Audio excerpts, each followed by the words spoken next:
What's up, everybody? This is Kevin Sampson with Picture Lock. I'm with Dree Hemingway and Keith Stanfield, the stars, actually, of Live Cargo. Guys, thanks for sitting down and talking with me. Yeah, thanks.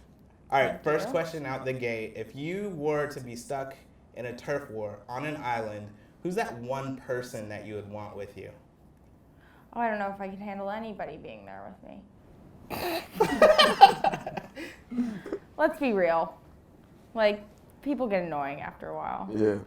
My friend told me a story yesterday about how she went to photograph this girl who lives only with her husband on this little island in the Bahamas. And I basically came to the conclusion that they would just get really bored of each other. I was like, I could date somebody or be married to somebody if they just didn't talk to me that much, and I Right. could just go on with my own self.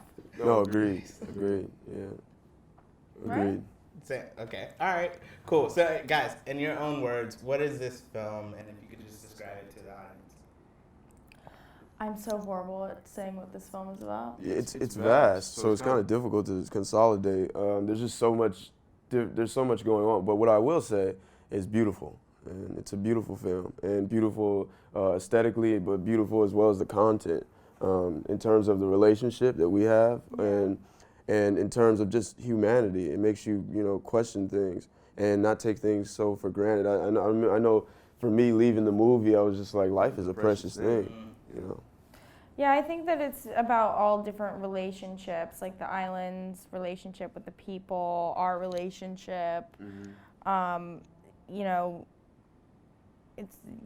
a lot of the black and white theme is very much heavily the theme of everything in the movie. So Yeah. I was talking with Logan just a second ago, and I was just saying how a picture is worth 1,000 words, and the way that he just frames, it's just so beautiful. Just seeing you guys together. So one of the things that I really dug and I related to, so I have 2 kids of my own, and so your characters, lose a child in the beginning. And I think it was one of the great things about the film is that there's little dialogue. It's more of like you guys actually just acting with barely talking to one another.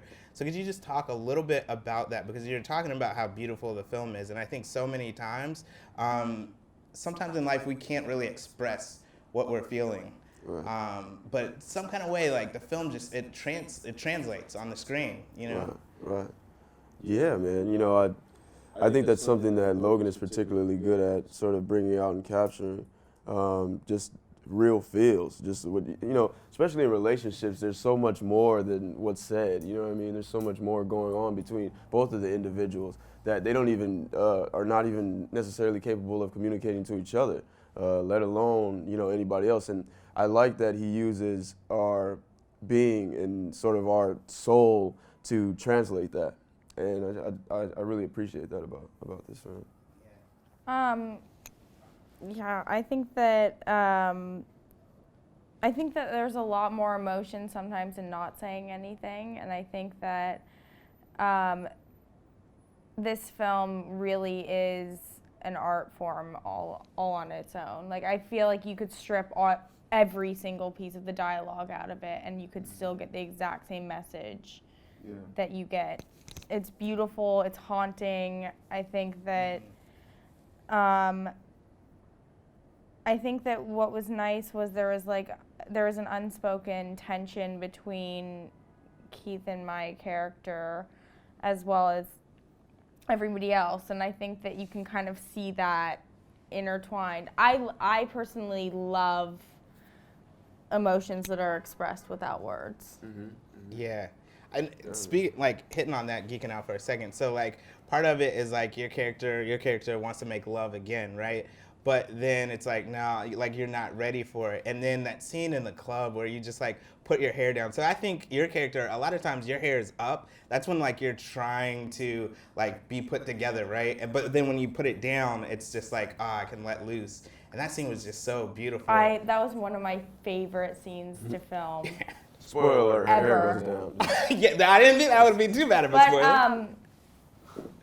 No, I think that a lot of my character is trying to like deal with what has happened to us through the loss of the child, and then also I think that I'm just trying to like feel something.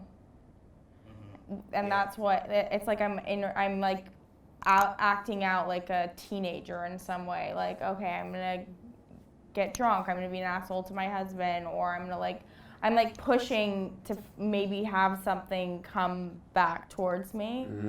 Right. That scene in the club though was one that we went into a real club on Bimini, the only club on Bimini.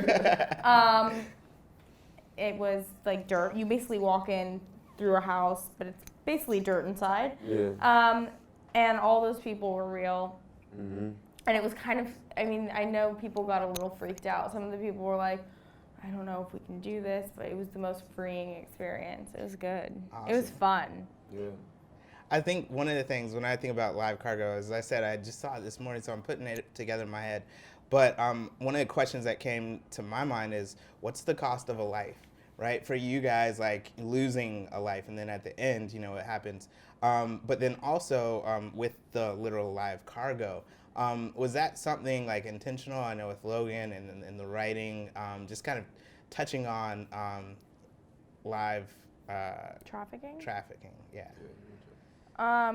When I spoke to Logan first, when I first read the script, you know, I was unaware of human trafficking going on pretty much every week.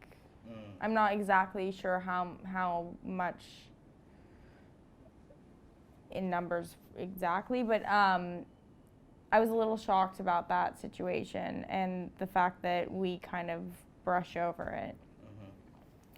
And I think that for Logan, it was really important to actually have that moment and be able to, you know, make people aware of what's going on, especially because he grew up going to the Bahamas, so it was something really sacred to him. And also, yeah, I mean, it was a smart way of doing it, I think, because it's not in your face, like, this is what this movie's about. It's really about just human life, but in another area that you may not fully be aware of. Yeah. You know, we live in a very cookie cutter world in Right. New York City or in any, not necessarily, I mean, I grew up more cookie cutter, you didn't, but in terms of even, but in terms of that, yeah, it was even cookie cutter in terms of just being an American, period. Yeah. And there are a lot of things that we, you know, sort of with this lifestyle, we may take for granted, just not even knowing. And then when you go there, it's like, damn, like this is that different lifestyle awakens you to different things, for better or for whatever that may be. It just makes you more aware of different things. So it was great to be there and feel that shit. And I think, and I'm gonna wrap it up, but I think sort of the idea of balance was good. When the baby dies, I'm just about to go into it, but I'm like forgetting that the camera's on. Blank it out. But so when something negative happens, something positive is born out of that, and I think that is like the number one thing for me that was beautiful about it. Yeah. And it's the same way with relationships. It's the same way with life in general. Just because something's bad doesn't mean it always has to stay that way. And there's a light at the end of the tunnel. Right. I believe, yeah, I completely, what Keith just said wraps up the whole movie for me, of there being these juxtapositions and the good, something bad turning into something good, and like that's the metaphor for the whole film. Yeah. Right. All right. I know we got to wrap it out, but 2 boss shots for you guys. 1, you were swimming with sharks for real. And then 2, when you were walking and the lightning in the background. That was crazy. Oh! I actually manifested that, you know, in my mind. He's like, what if I just walk and then the lightning comes Yeah. out? Right. And they were like, you did manifest that shit. I think you were the one who was like, I think we need to do a shot right now. Mm-hmm. Let's go right now. Right now. Nice. Did you really swim with the sharks? Oh my gosh, you're so brave. I did swim with sharks. I did have a body double, and I ended up doing most of my own stunts, and which was kind of amazing.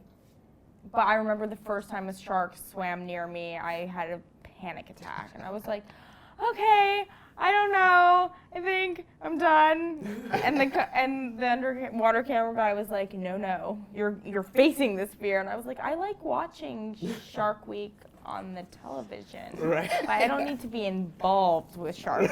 right, exactly. All right, Dree, Keith, thank you so much for sitting Thank you down and so talking. much. Yeah, thanks, Appreciate brother. it.